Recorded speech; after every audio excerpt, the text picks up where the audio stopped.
So, ano tong characteristic of public documents? So, yung characteristic ng public documents is legal nature of documents. That is official, authoritative, and make accessible to the public.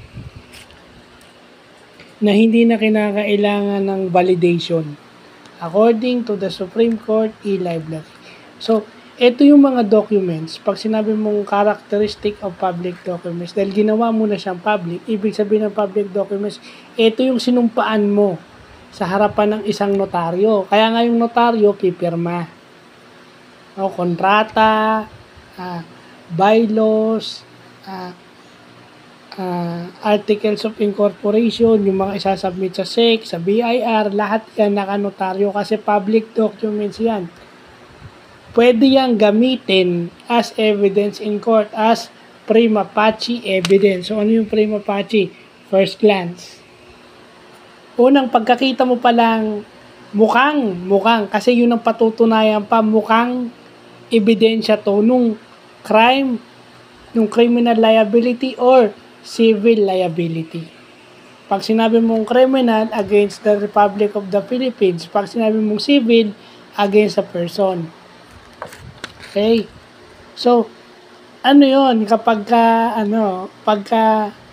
pineke yung sign ng notaryo, pag sinabi ng pinorge yung sworn statement ng witness sa Senate daw, pag pinorge yung document, ibig sabihin falsification of public documents. Violation yun ng revised penal code. Sa revised penal code nakalagay yan. Yung